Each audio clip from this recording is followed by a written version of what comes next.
right, folks, I've got my reporters on it. And quite frankly, Kevin's a great guy. I probably should have just canceled him today, but I canceled him yesterday because of such big news on the attack on the First Amendment in this country across the board. And then I got him on again today, and it's important news about the drug war, but it just pales in significance.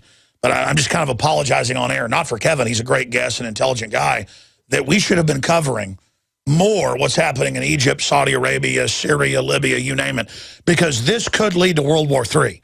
And a lot of analysts are saying that. But let me tell you who is covering it. DrudgeReport.com. Let's put them up on screen. Video shows urban warfare in central Cairo. That's the capital of Egypt, folks. I know most of you know that, but in case we have new listeners. Protesters, guns don't scare us anymore. Hundreds and hundreds dead in the last few days. Some jump off bridges to avoid gunfire. At least 27 dead more in new clashes today. Tourism faces meltdown. Yeah, that's the only thing propping up the economy. Reuters has a live feed. Dozens of phone calls from Obama, Hagel, Kerry ignored by top general. Yeah, well, Obama's gone to Martha's Vineyard to vacation again and go boating. So, Saudi king calls on Arabs to stand with Egypt. Egyptian military promises to rebuild Christian churches. Good job for them. Now, over on the left-hand or right-hand side of Drudge, he has the real key intel. The Nile runs red.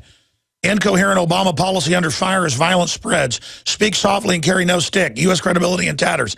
Peace, killer of U.S. Marine released.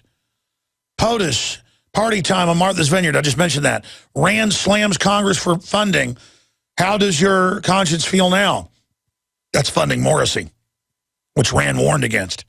Congressional staffer, and it just goes on from there. Now, here's why you need to go read all those articles on DrudgeReport.com, so you have the facts about what I'm about to tell you. To explain things, I don't have time to get into the whole geopolitical breakdown, but basically there's this. If you watch the movie Lawrence of Arabia, that's based on the true story of almost 100 years ago, a little under 100 years ago, how the British went in, funded the Bedouins to basically take over much of what is Saudi Arabia today and Syria and surrounding countries. And they carved out the most radical sect of Wahhabists, like the super enforcers, holy rollers of the Muslims, basically, of the Sunnis, of the majority group. The Brits are always smart with their empire. They made a deal with the biggest group, 80% of Islam, and the most radical sect of that, which was like 1%, but now is the majority, basically in control of Saudi Arabia. And projecting their empire worldwide. And they've got to deal with the globalist, okay? And you go back 3 years ago with Hosni Mubarak, who was a 31-year dictator, trained in the West, but was a stabilizer just like Saddam. Folks, he said, I'm not giving Libya to al-Qaeda and the radicals. They're too dangerous. You want to destabilize things. They had him house arrest, drugged up. You never heard from him again. And they carried out this program that's in the PNAC documents, and that Wesley Clark also talked about, a plan to bring down 8 countries to deindustrialize them and create absolute squalor, put in radicals so the Pentagon's got somebody to bomb and could have no-bid weapons contracts, black hole, not a U.S. interest, as has been pointed out by many top analysts we've had on, an interest of defense contractors. Themselves owned and run by hedge fund hyenas that just look at bottom lines. These people are going to cause World War III, according to every top analyst out there. Left, right, center, conservative, libertarian.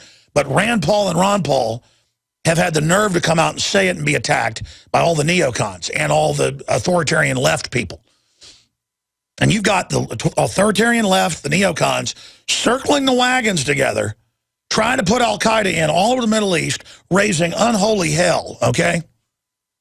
And Saudi Arabia, we've heard rumblings of this from our NSA sources, Wayne Madsen and others that have proven to be very accurate in the past, Tarpley, others, that there's a shift, and that's why Bandar Bush was his nickname. Prince Bandar has disappeared the last few years because he was part of a coup, counter-coup, not wanting to be, or coup, not wanting to be part of this, reportedly. And that Saudi Arabia, and it's a horrible corrupt elite. Any corrupt elite becomes sick, but I mean, they're nothing compared to the New World Order. The point is that Saudi Arabia is not going to go along with all of this.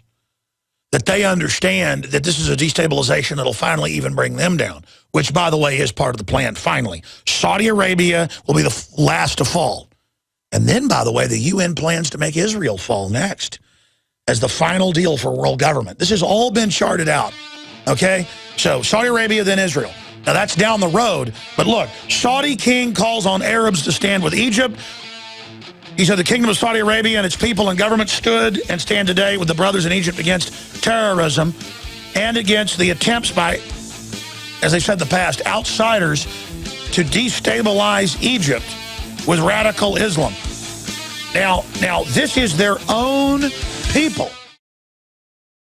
Johnny Appleseed was born during the Revolutionary War. He's not just a legend. And in more than 5 states, he introduced apples that had not even been grown in the colonies.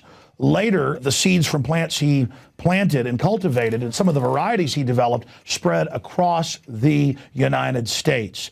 And it was Johnny Appleseed teaching the colonists and then the new Americans, after we won independence, the love of planting fruit trees that introduced that idea to North America.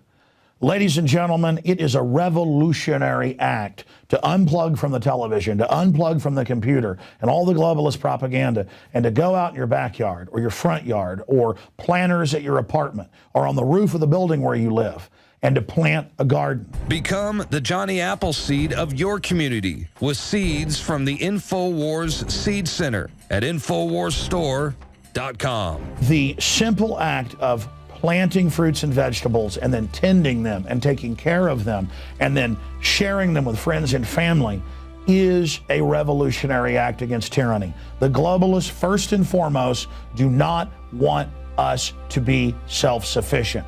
The crony anti-free market capitalist, the fascist, are using socialism and collectivism to shut down societies. Stalin in Poland and in Ukraine and other areas starved on record more than 10 million people over 5 years by not letting them grow their own crops and collectivizing them. Mao killed between 65 million and 80+ million people doing this same thing.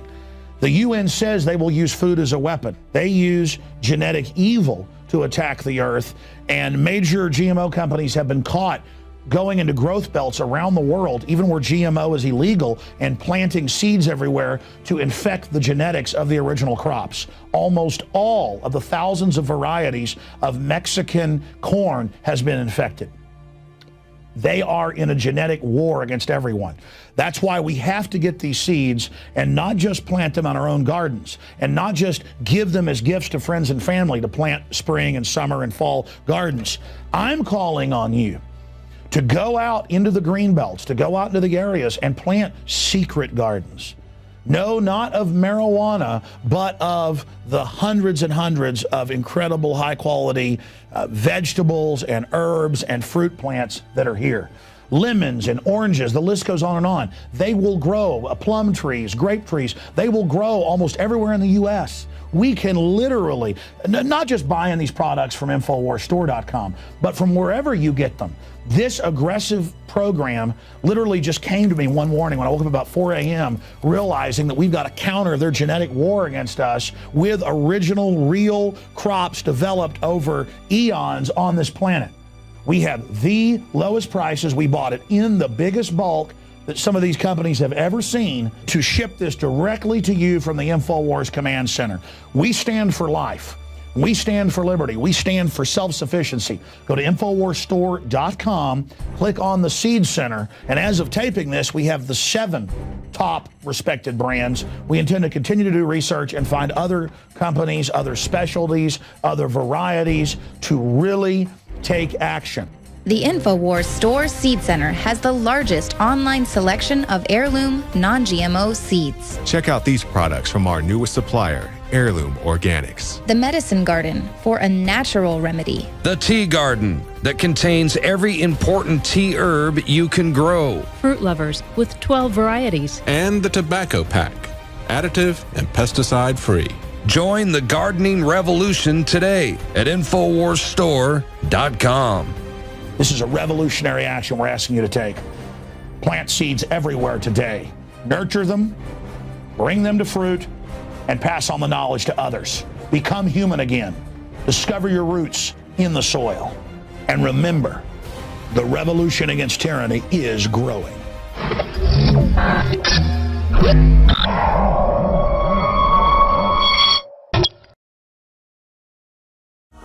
We've got a story up on Infowars.com where WikiLeaks' Julian Assange says that the only hope for America is a libertarian movement led by Rand Paul and Matt Drudge.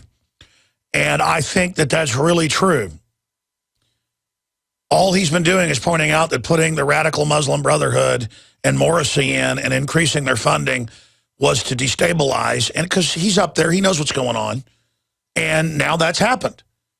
And now even Saudi Arabia has come out and said, Arabs must not side with the Muslim Brotherhood and must not side with the al-Qaeda groups, which have been their little proxy army, because now Saudi Arabia is getting what's happening here. And, of course, they've always known. It's all a balancing act with these different empires. But bottom line, the globalists want to bring down every country. They want squalor. They want collapse that allows them to buy things up. And I'm telling you,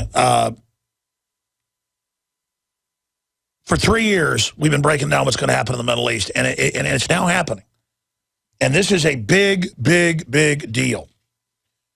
Out of Reuters, Saudi king calls on Arabs to stand with Egypt. Saudi King Abdullah called on Arabs to stand together against attempts to destabilize Egypt in a strong message of support. Yeah, the full quote is outside destabilization. In a strong message of support for the country's military leadership read out on Saudi television on Friday. The Kingdom of Saudi Arabia, its people and government stood and stands today with the brothers in Egypt against terrorism, he said. I call on the honest men of Egypt and the Arabs of all Muslim nations to stand as one man with one heart in the face of attempts to destabilize a country that is the forefront of Arab and Muslim history, he added. Saudi Arabia was close ally with former President Hosni Mubarak, historically had a different relationship with the Muslim Brotherhood. It pledged $5 billion to aid Egypt after Mohamed Morsi, the Brotherhood, was ousted from the presidency last month. And again, that just further proves they're siding against Obama. And let me tell you, there's big splits in the Pentagon, big splits in even the CFR. I mean, you see them out there saying this is crazy. I mean, we do crazy stuff, but, I mean, we're going to put basically al-Qaeda in charge. And the Egyptian military, I never support military mowing down people, but when our news says, I saw this last night on CNN. I was walking through the coffee room about 9 at night. They were like, yes, protesters firebombed and shot the military. That isn't protesters firebombing and shooting. They call them protesters in Libya and Syria when they're burning down churches. And now the Egyptian military promises to rebuild Christian churches. They have been protecting Christians that are being ethnically cleansed, and they're attacking the military bases. And you know who's giving them weapons and training. I mean, folks, they want to take every stable pro-America country and bring them down over there. Why is that? Or a country that's third party and neutral, because they want total chaos. They're globalists. They are playing all our countries off against each other. It's called full spectrum dominance, where the globalists fund the al-Qaeda and the Taliban, who then fund subgroups that don't even know they're funded by the central banks, who then fight U.S. soldiers. So the U.S. soldiers have an excuse to be there, so the opium can be grown, so the no-bid contracts can be given by the trillions. This is the plan. Remember the guy 15 years ago in New York got caught? Hundreds of windshields for years, got knocked out every night with a ball-peen hammer. And the police detective finally noticed, he looked this up, billboards everywhere for inexpensive windshield repair that just happened to be the perfect type for what was happening with the ball-peen. The spot windshield crack repair. And they staked out and they caught the guy knocking windows out. The owner at night would go out in just an hour and bust windshields. That's the New World Order. Busting windshields. La, la, la, la, la, la, la, la. Totally amoral. Playing all sides scientifically. Might as well be Borg landing from the planet Snoopy or something doing this. And I mean that hypothetical, folks, for the New York Times says, I believe there's a planet Snoopy and the Borg are going to land. Now you can watch the InfoWars Nightly News streaming live as it happens for free. Check it out at Infowars.com/show.